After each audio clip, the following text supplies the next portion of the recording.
Berita menarik hari ini di asoka.com Ahad 14 November. Baiklah, kita mulakan berita menarik hari ini dengan perkembangan COVID-19 di Sabah, di mana kes harian COVID-19 di Sabah terus menunjukkan tren penurunan dengan sebanyak 442 kes hari ini, turun 55 kes berbanding 497 kes malam. Jurucakap perkembangan harian COVID-19 Sabah, Datuk Seri Masri Manjun berkata secara keseluruhan terdapat pengurangan kes yang direkodkan di kebanyakan daerah. Bagaimanapun katanya 3 daerah mencatat peningkatan ketara dengan Kota Belud mencatat kenaikan tertinggi sebanyak 31 kes kepada 54 kes hari ini, menjadikannya daerah mencatat paling banyak kes di Sabah hari ini. Katanya ia diikuti daerah Ranau yang mencatat peningkatan 21 kes kepada 51 kes hari ini, dan Kinabatangan juga meningkat 21 kes kepada 36 kes hari ini. Beliau berkata statistik harian COVID-19 di Sabah banyak dipengaruhi tahap sikap pematuhan rakyat kepada prosedur operasi standard. Katanya ia boleh dilihat daripada peratusan kes sporadik atau kes yang dikesan melalui saringan bergejala yang turun naik setiap hari dengan 33.3% direkodkan hari ini. Masih diberkata semua kes di Kota Belud yang dilaporkan hari ini berlaku di luar tempoh 24 jam yang lalu, iaitu 2 hari atau lebih lama.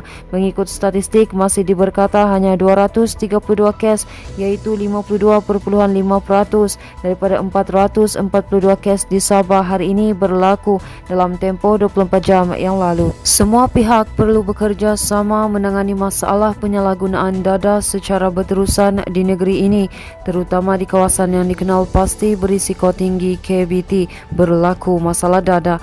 Menteri Pembangunan Masyarakat dan Kesejahteraan Rakyat Sabah, Datuk Insinyur Syahelmi Yahya berkata usaha berterusan itu penting dalam usaha menangani isu dada khususnya di lokasi KBT seperti di Kota Kinabalu, Keningau dan Tawau. Syahelmi berkata demikian ketika menyempurnakan majlis penutupan program Bengkel Pendaya Upayaan Komuniti Peringkat Negeri Sabah 2021, anjuran Agensi Anti Dadah Kebangsaan AADK di Nexus Resort and Spa Karambunai hari ini. Sementara itu, Syahelmi berkata usaha mewujudkan kesedaran perlu diteruskan bagi meningkatkan keupayaan dalam komuniti setempat menangani isu penyalahgunaan dada. Seramai 30 peserta menghadiri bengkel berkenaan yang membabitkan KBT termasuk dari Kota Kinabalu, Keningau, Tawau dan wilayah Persekutuan Labuan. Bengkel selama 3 hari itu bertujuan memaksimumkan jalinan kerjasama di antara agensi terlibat bagi mengekang penyalahgunaan dada di kawasan masing-masing. Seterusnya kita beralih kepada berita jenayah, di mana 4 lokasi yang dikenal pasti menjadi lubuk pengedaran dada sekitar bandaraya ini diserbu bahagian siasatan jenayah narkotik Ibu Pejabat Polis Daerah IPD Kota Kinabalu semalam. Dalam operasi 4.30 pagi itu, seramai 20 individu ditahan selepas didapati terbabit dalam aktiviti pengedaran dan penagihan dada. Ketua Polis Daerah Kota Kinabalu, Asisten Komisioner Muhammad Zaidi Abdullah berkata, semua yang ditahan berusia antara 19 hingga 47 tahun.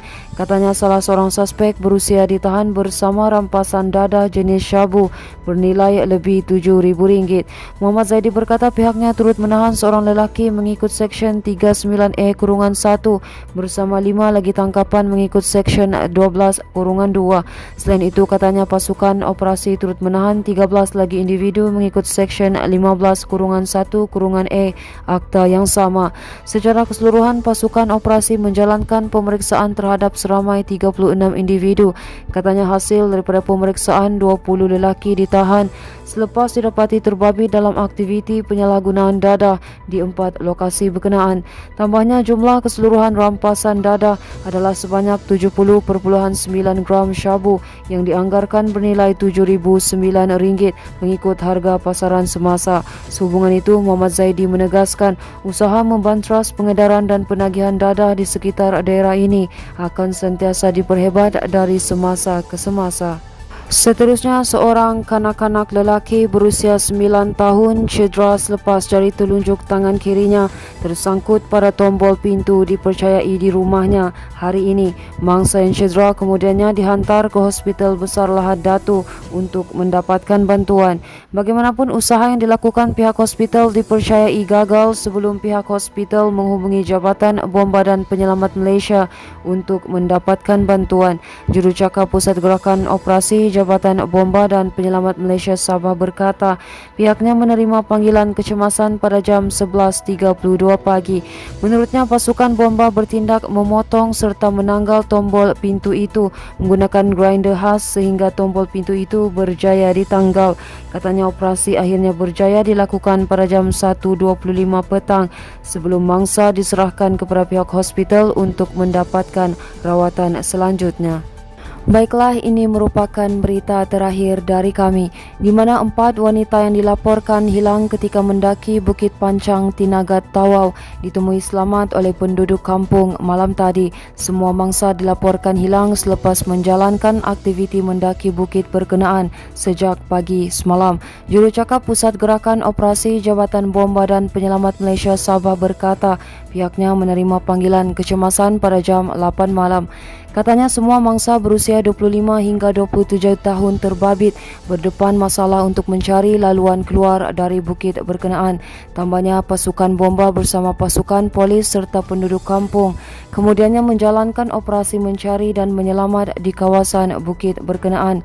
Menurutnya, semua mangsa akhirnya berjaya ditemui dalam keadaan selamat pada jam 12.34 tengah malam. Katanya mereka kemudiannya diperiksa bagi memastikan berada keadaan baik oleh pasukan IMRS sebelum semua mangsa pulang ke rumah masing-masing.